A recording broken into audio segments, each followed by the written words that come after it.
आपका काबिल एतमाद इदारा कैम्ब्रिज स्कूल में 15 मार्च से नर्सरी टू 9th का एडमिशन शुरू हो गया है। एडमिशन के लिए इदारा से जल्द राब्ता करें।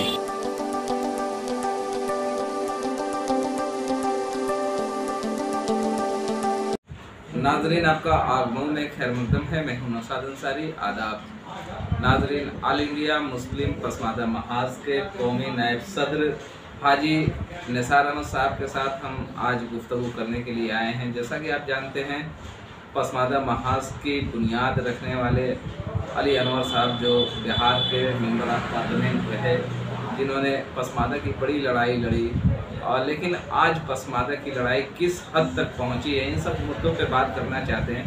सबसे पहले हाजी साहब, आपका इस्तकबाल है, खैर मकदम है, और हम ये जानना चाहते हैं कि ऑल इंडिया मुस्लिम पसमानदा महाज की क्या पोजीशन है और किस तरीके से काम चल रहा है। आपका शुक्रिया। ऑल इंडिया पसमानदा मुस्लिम महाज, ये जो मुसलमानों में ओबीसी SC ST है, उसी का नाम है पसमानदा। ये कोई जात का नाम नहीं है, एक वर्ग है। यूँ समझ लीजिए, पसमानदा का मतलब मुस्लिम समाज का बहुजन। और ये काम तो सन 98 से अली अनवर साहब ने शुरू किया। ये शब्द जब आया तो लोगों ने कहा कि अरे भाई, आप ऐसा नाम रखे हुए हैं, इसको कौन ना कोई समझेगा, नहीं इससे कुछ होगा, नाम बदलिए। तो हमारे अध्यक्ष जी ने कहा कि लोगों को समझना पड़ेगा। जब तक नहीं समझेंगे, जिसके शब्द नहीं चलेंगे, उसकी राजनीति भी नहीं चलेगी। टाइम जो भी लगे, हमको अपने ही शब्द चलाना है। इससे तो पसमानदा का मतलब पिछड़ा होता है, सब लोग जानते हैं, बैकवर्ड। तो ये काम 98 से चलता रहा, और यूपी में 2003 में ये मूवमेंट शुरू हुआ, जिसका पहला आदमी मैं। यूपी की जिम्मेदारी मुझ पे थी, जो भी मुझसे हो सकता था मैंने किया। शुरुआत में तो बहुत सा विरोध अपनों से ही झेलना पड़ा, लेकिन बहरहाल कोई भी मूवमेंट चलता है, चूँकि ये मुसलमानों में एक नया था, जो मुसलमानों में एक धारा बनी हुई थी, उसके विपरीत था। विपरीत काम तो जानते ही हैं कैसे होता है। लेकिन बहरहाल 2003 से चलते रहे। हमारा काम तो बहुत कुछ इसमें था नहीं, हम अपनी पहचान की लड़ाई लड़ रहे थे। और अब देख रहे हैं कि वो शब्द चल गया है, और उस शब्द के नाम पे बहुत सी डुप्लीकेट भी लोग आ गए हैं मैदान में। और लेकिन इसकी पूछ होने लगी। और डुप्लीकेट का इशारा किस तरफ है? नहीं, अब डुप्लीकेट क्या चाहिए? आप खुद जानिए, कोई साबुन मार्केट में आता है तो उसका डुप्लीकेट नहीं बनता है, वो बिकता नहीं है। लेकिन अब ये खरीदार के ऊपर है कि वो साबुन कौन सा खरीदेगा। कहीं ऐसा ना हो कि गलत साबुन खरीद ले और हाथ वो खराब हो जाए। तो अब मेरा इशारा कहीं नहीं, बहुत सी इस नाम से लोग अपना ये काम शुरू कर दिए हैं। कोई राष्ट्रीय अध्यक्ष भी बन गया है, कुछ भी, कोई इंटरनेशनल बन गया है। बहरहाल ये काम तो उनको यही करना है, और हमारा काम जो था वो कम से कम हम लोग कामयाब हैं। अली अनवर साहब जिस तरीके से पसमानदा की लड़ाई लड़े, राज्यसभा तक पहुंचे, और अली अनवर साहब ऐसी क्या वजह पड़ी कि अली अनवर साहब पसमानदा की जो लड़ाई, जिस आवाज़ को उन्होंने उठाई, पूरे पार्लियामेंट तक उन्होंने आवाज़ को पहुंचाया, लेकिन क्या वजह पड़ी कि धीरे धीरे वो बहुत खामोश हो गए, कुछ उनकी बातें नहीं आ रही? नहीं, ऐसा बात नहीं, खामोश नहीं हुए हैं। आज भी कोई हफ्ता ऐसा नहीं कि कहीं मीटिंग न करते। अब अगर हमारे यहाँ न दिख रहे हों, हमने उनको कभी याद नहीं किया। हम अगर उनको याद करें, कोई महफिल सजाएं और बुलाएं, ना आए, तब आप कह सकते हैं कि वो नहीं आए। देश बहुत बड़ा है। अरे भाई, ये क्षेत्र होता है कि असम्बली का क्षेत्र होता है, लोगों को शिकायत नेता से होती है कि हमारे यहाँ नहीं आया। वो तो कोई एक क्षेत्र का कर नहीं रहे, वो तो पूरा देश में जहाँ भी कोई बुलाता है, इस तरीके की जो मीटिंग सामाजिक होती है, वहाँ जाते हैं और अपनी बात उसी दमदारी से रख रहे हैं। उसमें कहीं से कमजोरी नहीं है। अली अनवर साहब की तो आपने जो बात कही दमदारी से, एक बात तो है कि बड़े दमदारी से वो बात रखते हैं। पार्लियामेंट में भी उन्होंने जिस तरीके से पसमादा की आवाज़ उठाई, आज लोग पसमादा की बात कर रहे हैं।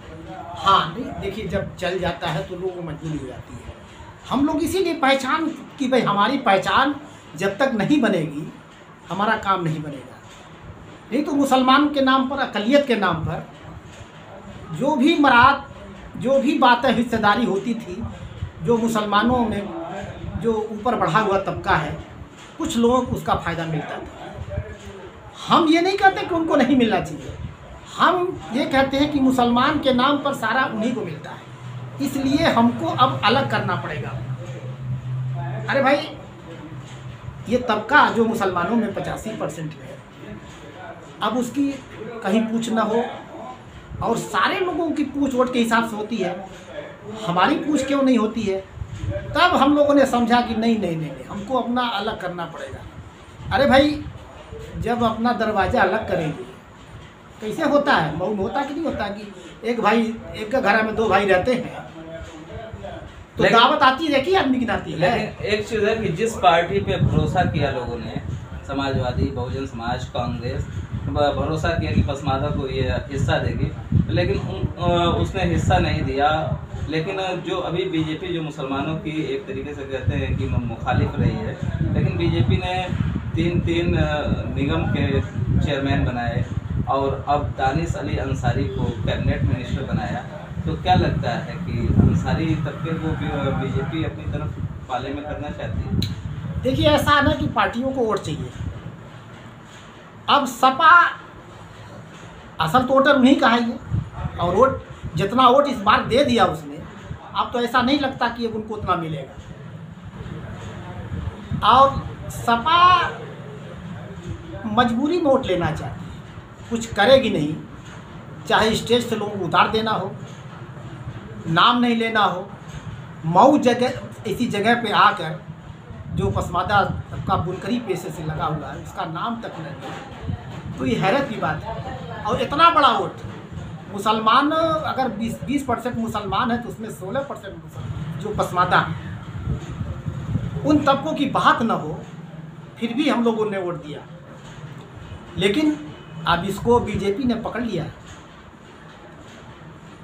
अरे भाई सपा ये समझ नहीं रही है कि उसका तो वजूद ही इस पसमादा तबके पे है। जिस दिन हट गया सपा की हालत बसपा से खराब होगी। ये जो वोट इनका है भाई 20 पर, अगर टोटल मुसलमान को मतलब 85% जो माइनॉरिटीज़ में 85 है बुनकर और ये अंसारी तबका, अगर ये हट गया तो सपा खत्म। अरे भाई सब क्या, उसमें से 20 में से मान लो 85% वो है, 16% पड़ता है, 20 में 16% और 4% अशराफ है। अगर जो हमारे समर्थन, तो उसमें से अगर आधा भी हट जाए सपा से तो इतने में तो काम हो जाएगा सपा का। देखिए सपा में और एक बुराई है, सपा को उन्हीं के हिंदू तबके के जो ओबीसी हैं, दलित हैं, वो भी नहीं वोट देना चाहते। अजीब सा मामला है। ओबीसी में यादव को कोई दूसरा पिछड़ा देना नहीं चाहता, मजबूरी में कहीं दे उसका कैंडिडेट वोट हो तो नहीं। जो एक यादव का जो ये रहा है उत्पाद जिसको कहते हैं, जिस तरीके से यादव ने दूसरे तबके के साथ थोड़ा ज़्यादती, जैसा कि बीजेपी का इल्ज़ाम रहा है कि सपा सिर्फ यादव की पार्टी है और यादव के लोग को ही तरजीह देती है। एक मौका आया था एमएलसी चुनाव का, जो ये देख रहे हैं जो लोकल बॉडीज़ का एमएलसी चुनाव हो रहा है, तो इसमें भी सपा ने एक तरफ से लंबी फहरिस्त यादव की दे दी, तो कहीं ना कहीं फिर मौका खो दिया। नहीं देखिए अब वो जो इलेक्शन निकाय का होता है भाई, देखिए ये दूसरे लोगों का होता है, इस पर बहुत नहीं कहा जाता। जो लड़ने लायक होगा, क्योंकि ये जो उस्ताद लोग वोट करते हैं इसमें, समझ रहे हैं ना, तो उसमें वैसा आदमी चाहिए, वो तो ठीक है। अभी इसके बाद एमएलसी होना है जिसमें उनके एमएलए लोग चुनेंगे, राज्यसभा होना है, समझ रहे हैं ना, इसमें इनकी पहचान होगी। इसमें अगर नहीं किया इन्होंने, अब सोचिए सपा को इतना वोट देने के बाद सपा ने आज तक किसी पसमादा को राज्यसभा नहीं बनाया, एक भी नहीं बनाया। इधर पूर्वांचल से एमएलसी नहीं बनाया। तो अरे छोड़ दीजिए, जब नगर का चेयरमैन तक नहीं बनाया किसी को, ये तो बहुत बड़ी बात है। अब अगर नहीं बनाया इसने तो एक तरफ दरवाजा खुल गया है, मतलब कसौटी पे है, आखिरी कसौटी आखिरी है। अगर इन्होंने नहीं किया, एक राज्यसभा नहीं भेजा किसी पसमादा को और एक एमएलसी नहीं भेजा, तो इनका काम हो जाएगा। बीजेपी ने नस पकड़ ली है। थोड़ा सा वोट भी अगर बीजेपी की तरफ इसमें चला गया तो इनका 24 में पता नहीं लगेगा। इनको अभी से होशियार हो जाना चाहिए। मतलब आप एक तरह से खबरदार कर रहे हैं? नहीं, मैं खबरदार नहीं कर रहा हूँ। ये इनको चाहिए कितना बड़ा वोट। अरे भाई, आप देख नहीं रहे हैं जिसका 2% 3% वोट है, उनके लिए क्या क्या हो रहा है, कितना चल रहा है मामला। और जिस तबके का 15% 20 मुसलमान है, उसमें 16% पसमादा है, उसको आप इसी बर्दाश्त कर देंगे।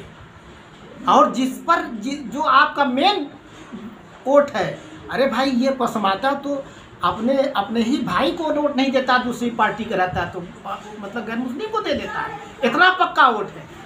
लेकिन अब जो बीजेपी ने खेल दिया है, हम तो चाहते थे कि ये लोग करें, लेकिन ये लोग एकदम मजबूर समझ लिए। अब इनका 24 में पता लग जाएगा। अगर उन्होंने राज्यसभा नहीं भेजा, एमएलसी नहीं बनाया, तो इनका काम समाप्त। बहरहाल ये सारी चीज़ें होंगी, सियासी बातें, लेकिन जो आपका मिशन था पसमादा मुस्लिम महाज को मजबूत करने का, उस मिशन पे आप किस तरीके से मेहनत करेंगे कि पसमादा को और बेदार कर सकें? देखिए, हम लोग तो कोई वोट की राजनीति भी नहीं करते, हम लोग तो बेदार करते हैं। लोग अब जगने लगे। देखिए, कोई भी मोमेंट तो सैकड़ों साल का होता है। अभी तो 20-25 साल हुआ, इतने में दिखने लगा। इतनी जल्दी दिखता नहीं है किसी का मोमेंट। जो दलितों का मोमेंट रहा, सैकड़ों साल का रहा है, चाहे वो किसी का रहा हो। अरे भाई, ये मायावती जी राज कर रही हैं, तो क्या इनकी देन तुरंत थी? ज्योतिबा फूले, पेरियार, बाबा साहेब नहीं कर सके, उसके बाद काशी हमने किया तो मायावती जी आई।